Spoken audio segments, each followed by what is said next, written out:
Welcome to Crime Sphere. I'm Nina Instead. And I am Mike Morford. Mike, you and I spend a lot of time talking about crime and criminals. We wanted to talk about true crime media. There's a lot of it out there. Some of it's good. Some of it, not so good. Books, TV shows, documentaries, movies. In the weeks ahead, we'll be talking about the media that you are watching, reading, and listening to. We will also talk with the creators of this media, giving you the scoop on upcoming projects, behind-the-scenes info, and our own thoughts on what's out there, what's good, and what's bad. The Staircase, the true crime documentary about the 2001 murder of Kathleen Peterson in North Carolina.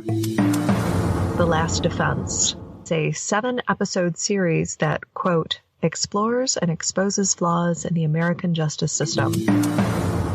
A Wedding and a Murder is a new show on Oxygen.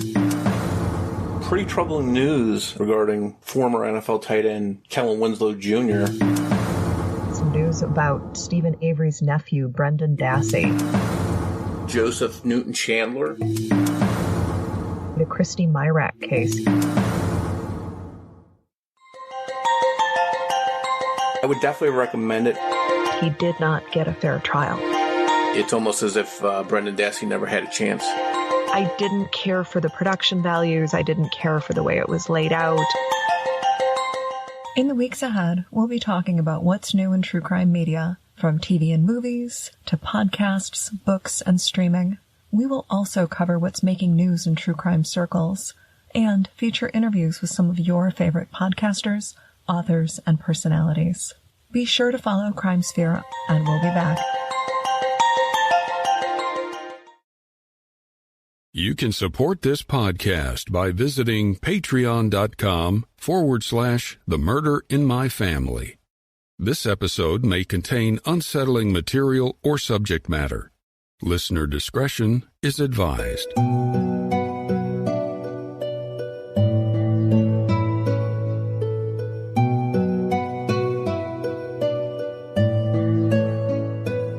We've all seen the scenario in a movie or on television.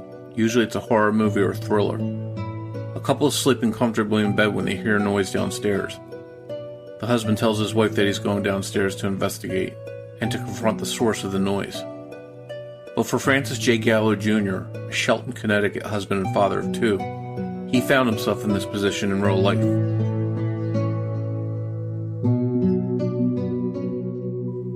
In the early morning hours of December 22nd, 1992, at around 4:30 a.m., Fran, as he was known to his family and friends, awoke to a disturbance downstairs in his home at 730 Howe Avenue. Wanting to protect his wife and children, Fran bravely went downstairs and was shot by an intruder or intruders. The shots jolted his family and they sprang from their beds, alarmed by the sounds. Fran's wife, Linda, along with the couple's 2 children, ran downstairs and found Fran unconscious on the floor in the kitchen. The back door was wide open, and the house was quiet. At first, the family couldn't tell what was wrong with Fran, and they didn't see any blood. But after hearing the sounds of gunshots, they concluded he had been shot. Linda told her daughter, Lindsay, and son, Fran, to race over to a neighbor's house for help. As they ran out of the home, she dialed 911, but discovered that the phone wasn't working. While Linda waited for help to arrive, Fran's wounds began to bleed. The neighbors called 911, and within minutes, police and paramedics were at the scene. Fran Gallo was rushed to the Yale New Haven Hospital where he was pronounced dead. It was determined that he had been shot twice in the neck. The gunshots Fran had suffered were not contact wounds, which indicated that he was not shot at point-blank range. The Gallo family had just experienced a horrifying and seemingly random situation that any one of us could find ourselves in. As police investigated the scene, they found that the phone lines and cable wires to the Gallo home had been cut. Some items were missing from the home. Outside, there was evidence that the Gallo's car had been broken into, something that had also happened previously. It wasn't long before the police surmised that Fran Gallo had interrupted one or more intruders during a burglary and had been shot as they escaped. The idea of a cat burglar is a frightening scenario. Most burglars want to avoid the homeowners at all costs, and usually strike when they know a house is empty. Cat burglars enter homes to burglarize them while people are in the home, and usually while they're asleep. The fact that cat burglars know people are home but still break in anyway gives them a rush, and that also makes them unpredictable and dangerous.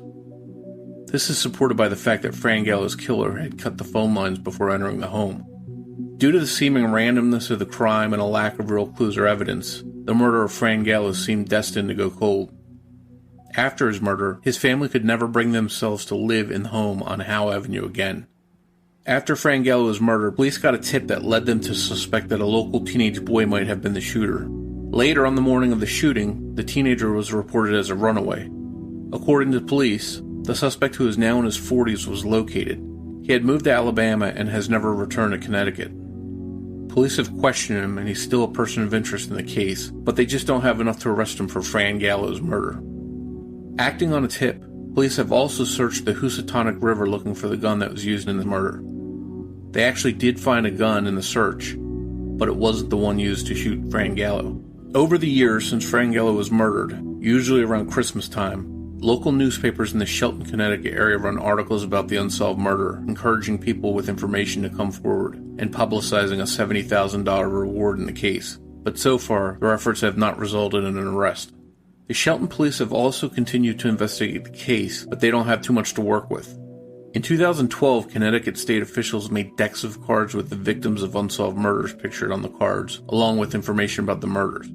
The decks were distributed to prisons, and officials hoped that prisoners playing with the cards might have or know information about some of the cases featured on the cards.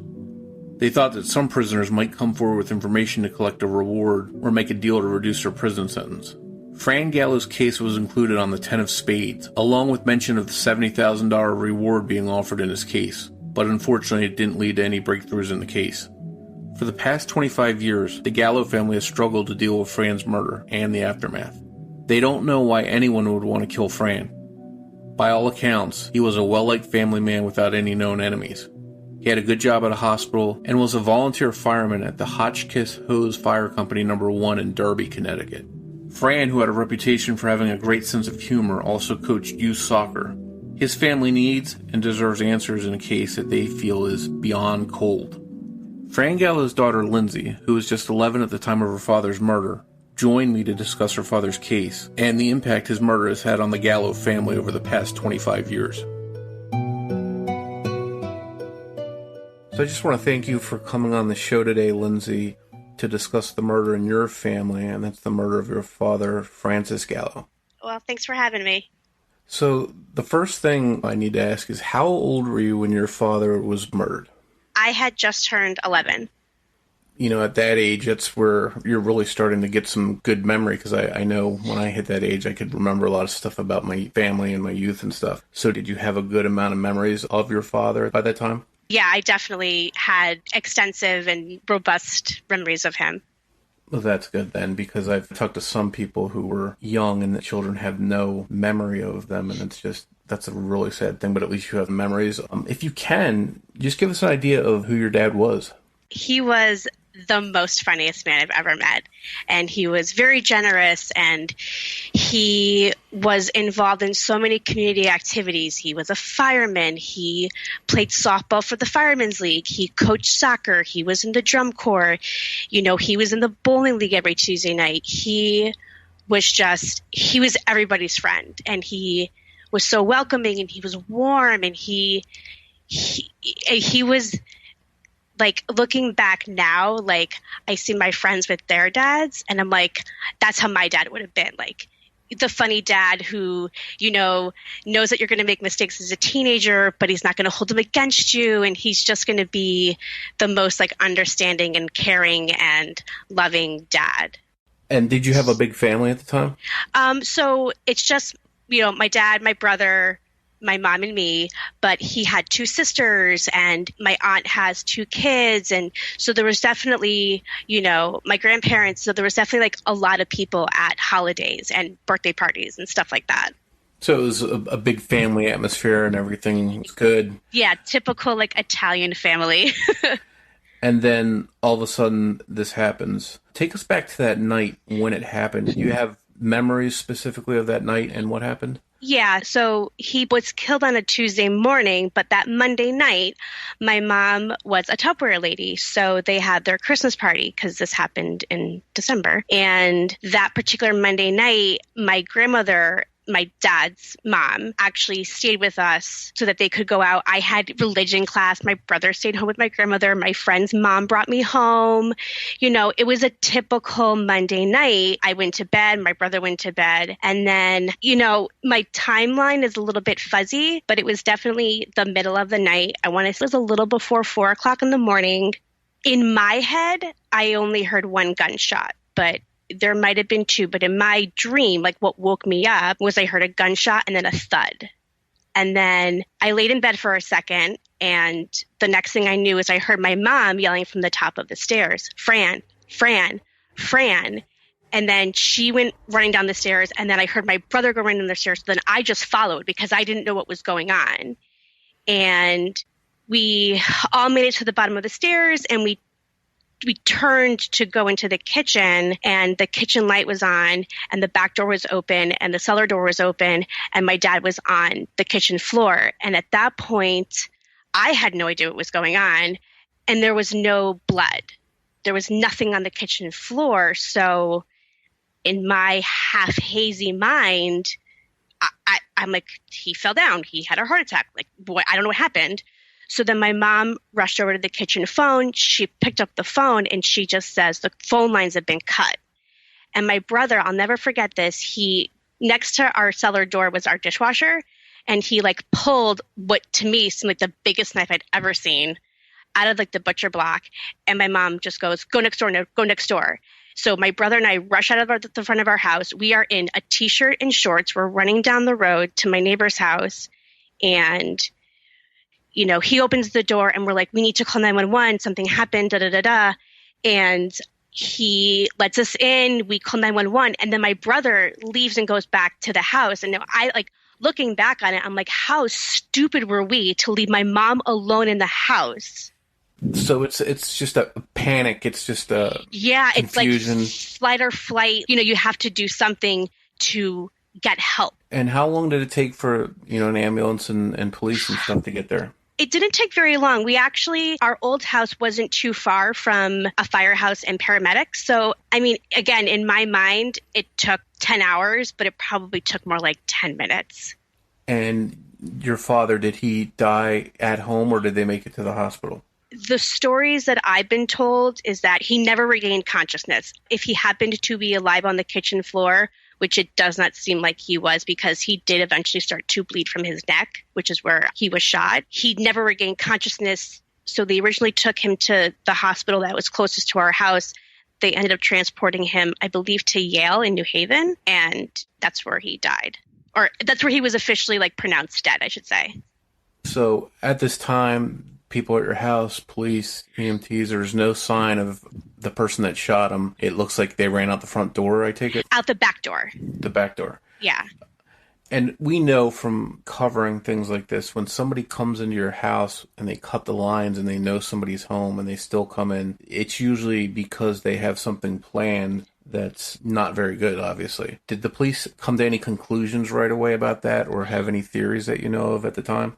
There were so many rumors that were flying around in those first couple of days after it happened. At the time, one of our neighbors was a cop in a neighboring town. So one of the big rumors I remember hearing was they were actually supposed to go into, I say they because we don't know if it was one person or more people, but my brother and I over the years have kind of talked, and we think it might be more than one person, because they came in through a basement window and the phone lines were cut and the cable lines were cut.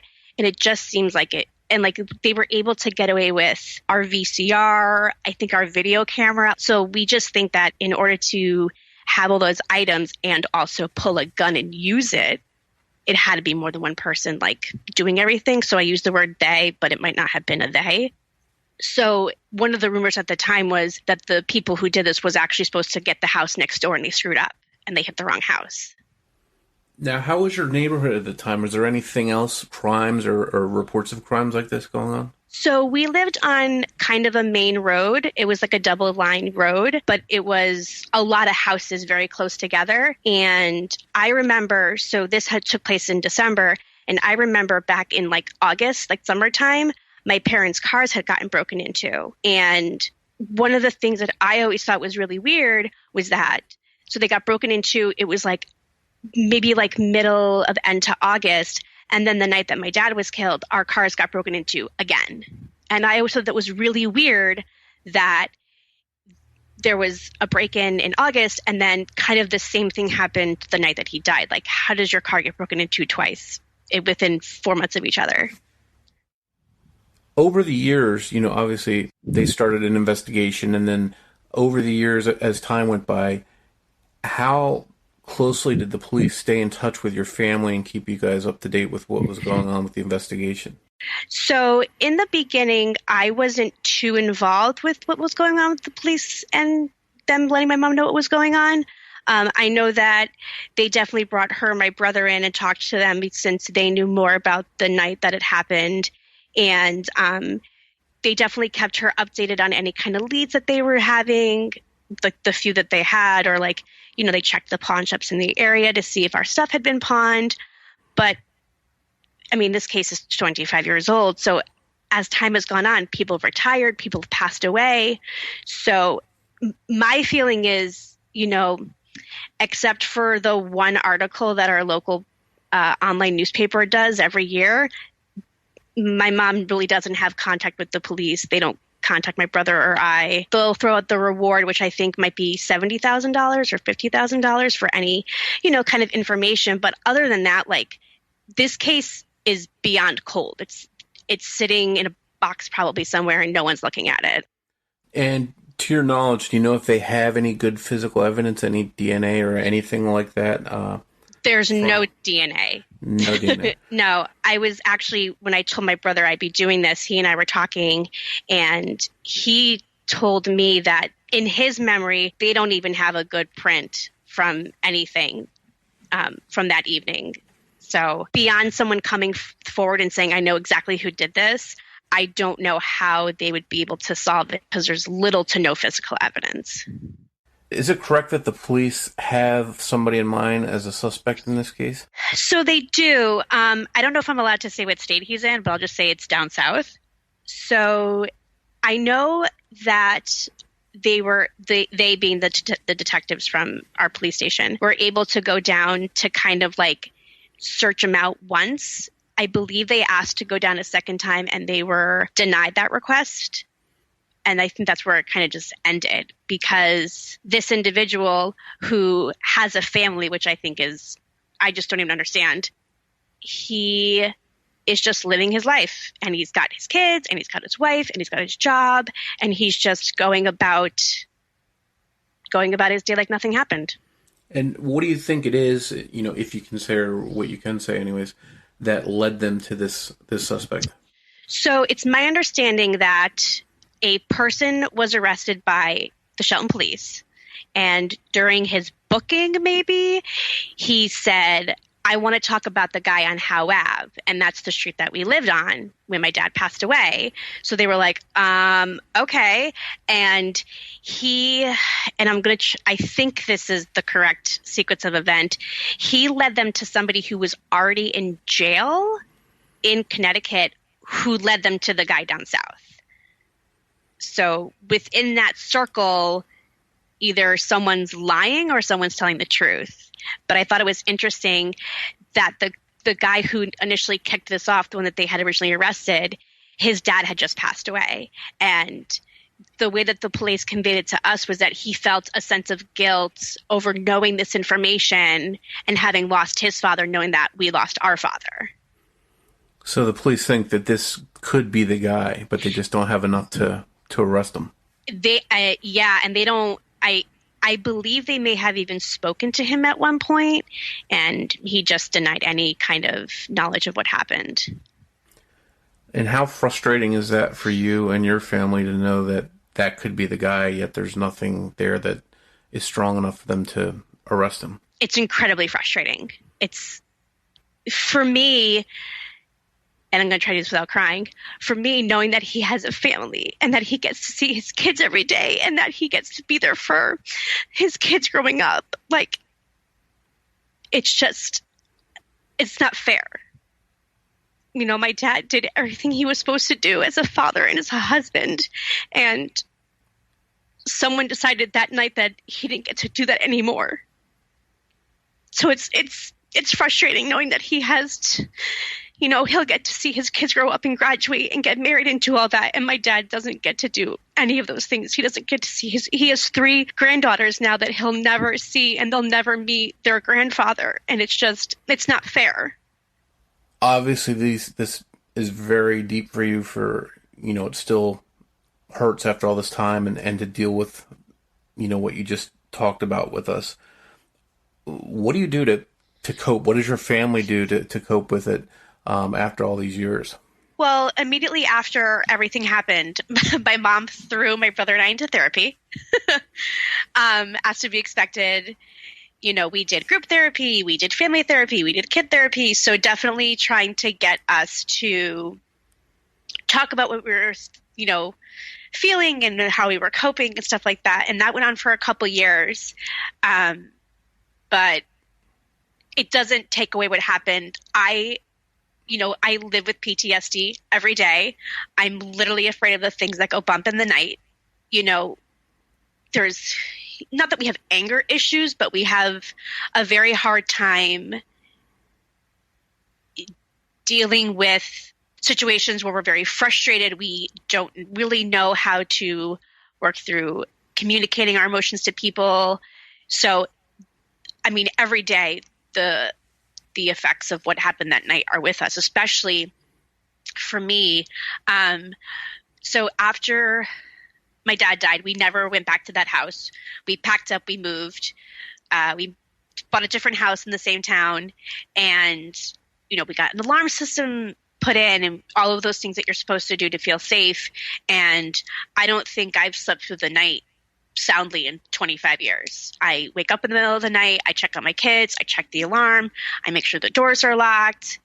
It's that rationally thinking, I don't think the person's going to come back and get finish the job, quote unquote.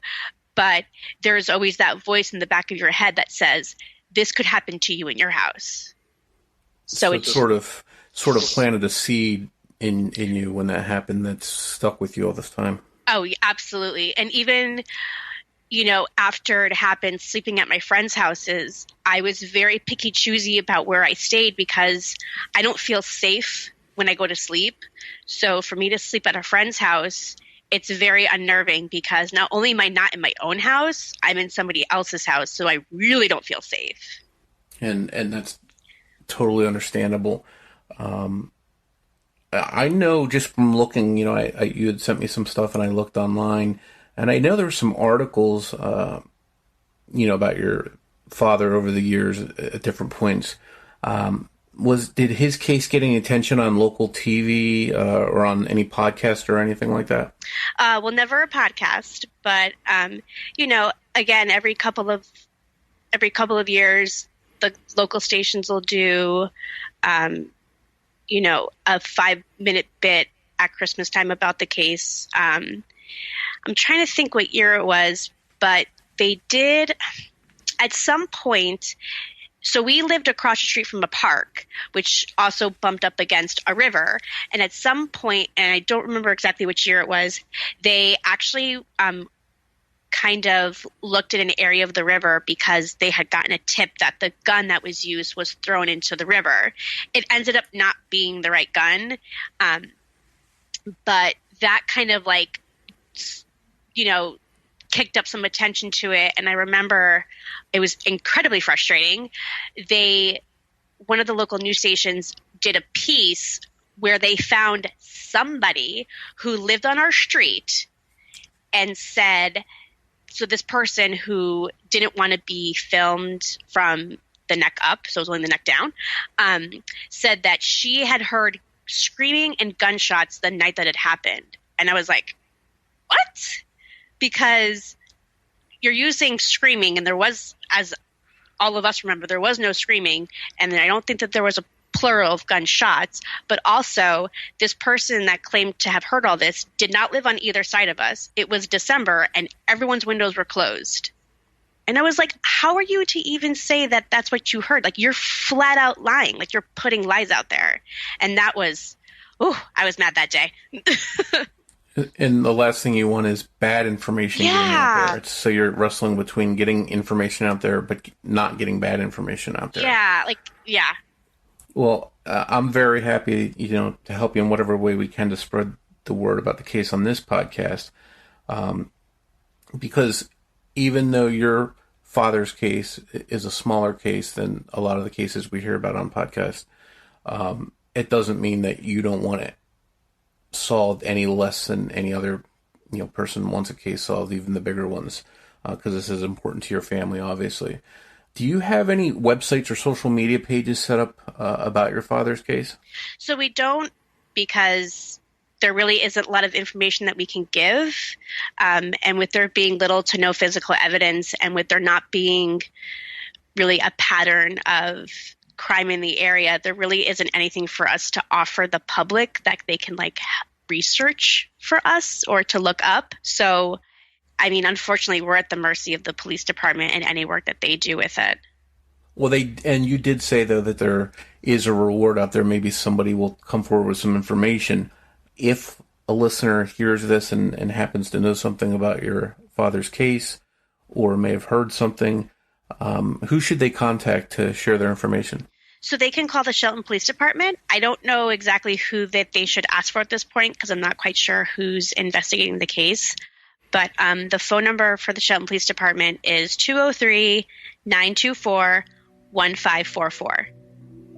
I'll definitely put some information out there when we do some social media stuff, and we'll share it that way too. And who knows, maybe somebody out there, we can hope, because we see cases that seemed unsolvable getting solved every day. So let's hope that your father's case could be one of those. Thanks for joining us for this episode of The Murder in My Family. If you enjoy this podcast, please be sure to rate and review it on iTunes or wherever you listen to podcasts. To learn more about the show or the cases we discuss, please visit themurderinmyfamily.com. You can also find us on Twitter or Facebook. If you'd like to support the show on Patreon, it's always appreciated, and you can do so by visiting patreon.com/themurderinmyfamily. In every new episode, I'll give shout-outs to each new supporter. For this episode, I'd like to thank Cora Kahana, Tracy Benedictson Holtum, and David Paulson. I'd also like to thank Maria Fojo, who chose to support the show through a PayPal donation, which you can also do by visiting paypal.me/themurderinmyfamily. Thank you all for your generous support. As we wrap up this episode, be sure to check out 2 true crime podcasts that I highly recommend. Canadian True Crime, hosted by Christy, and Impact Statement, hosted by Charlie. And until next time, remember, every murder victim means something to somebody. If you would like to discuss the murder in your family on this podcast, please be sure to visit themurderinmyfamily.com for more information. Canada may be known as the friendliest country in the world, but make no mistake, it has some of the most shocking criminal cases too. My name is Christy and I host Canadian True Crime. I'm Australian, but I've been living in Canada for many years. Canadian True Crime takes a deep dive into some of Canada's most well-known cases, like the Ken and Barbie killers, Robert Picton the pig farmer, and many smaller cases you probably haven't heard of, but are just as fascinating.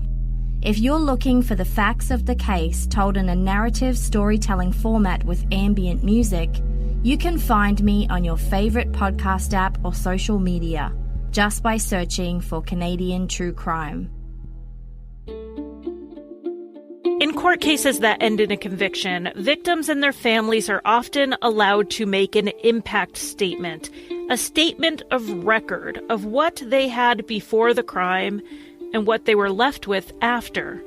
But for unsolved crimes, crimes that don't end in a conviction, or serious life-altering events that aren't crimes at all, there is nowhere for the victims or their families to speak. Impact Statement is a new podcast that talks to victims and their families about life before, during, and after a life-changing event. Impact Statement combines compelling narration with interview clips to give a clear retelling while allowing those who have been affected the most to speak. Impact Statement can be found in Apple Podcasts or your favorite podcast app.